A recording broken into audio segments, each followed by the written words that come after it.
Halo, selamat datang lagi bersama saya Marcel. Di sini kita kedatangan tamu dengan Azmi, Asmi. terima kasih Marcel sudah Ya, mengundang saya. di sini kami akan membahas tentang peristiwa yang bersejarah, yaitu peristiwa sejarah PPRI atau biasa disebut Prasemesta. Baik, intinya adalah persemesta adalah ketidakpuasan mendalam di daerah terhadap Jakarta. Ini bukan sekedar ingin memisahkan diri, tapi lebih kepada tuntutan keadilan. Ada tiga pilar utama ketidakpuasan, yaitu yang pertama ada ekonomi dan pembangunan, yang kedua militer dan kesejahteraan, yang ketiga politik dan pemerintahan. Baik, mari kita fokus dulu. Apa yang memicu gerakan ini menjadi deklarasi pemberontakan terbuka? PRRI atau Pemerintahan Revolusioner Republik Indonesia berpusat di Sumatera Tengah. Diawali dengan pembentukan dewan-dewan daerah seperti Dewan Banteng pimpinan Letnan Kolonel Ahmad Hussein di Padang.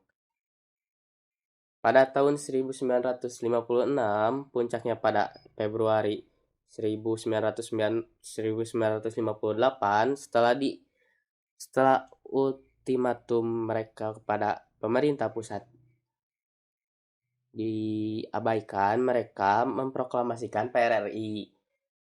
Mereka mengangkat tokoh sipil seperti Saprudin Prawinegara sebagai Perdana Menteri. Ini adalah langkah politik yang sangat radikal. Wah, itu langkah yang sangat berani ya. Lalu bagaimana respon Presiden Soekarno terhadap proklamasi itu?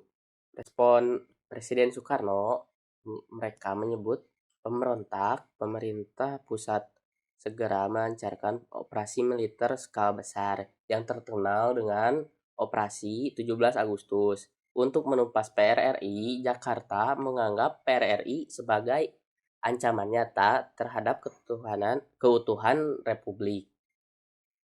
Oke, sekarang kita beralih ke Prasemesta di wilayah timur. Bagaimana Prasemesta berbeda dari PRRI? Perbedaannya yaitu awalnya Persemesta yang dipimpin oleh Kolonel Panze Sumual di Sulawesi Utara sebenarnya dideklarasikan lebih awal, yaitu Maret 1957. Awalnya fokus Persemesta lebih condong ke tuntutan pembangunan daerah. Bahkan slogannya adalah lebih baik terlambat asalkan selamat. Maksudnya, pembangunan harus merata, namun ketika PRRI memproklamasikan diri pada tahun 1958, Persemesta segera menyatakan dukungan dan bergabung.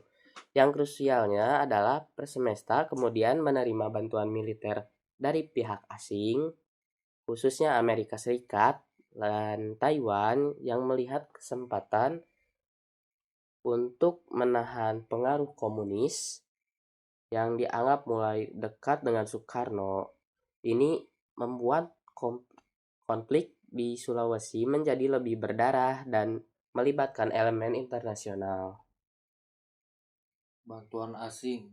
Berarti ini termasuk kepada perperangan yang dingin begitu ya?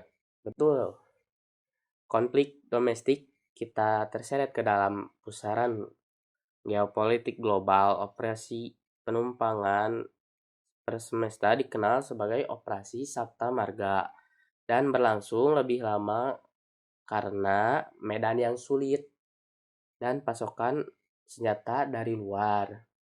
Oke. Berarti setelah ditumpas oleh militer, apa dampak jangka panjang dari peristiwa PRRI atau Prasemesta terhadap Indonesia secara keseluruhan?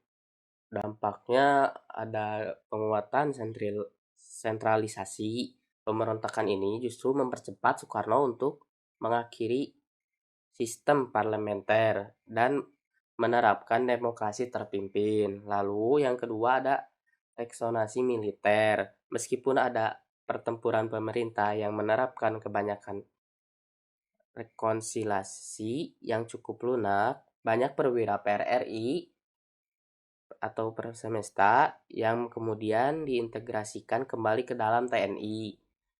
Ini merujukan upaya menjaga keutuhan angkatan darat.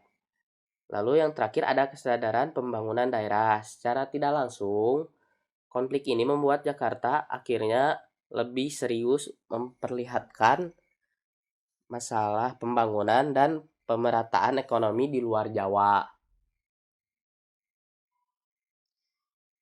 Wah, sebuah pelajaran yang sangat mahal untuk persatuan bangsa kita ya.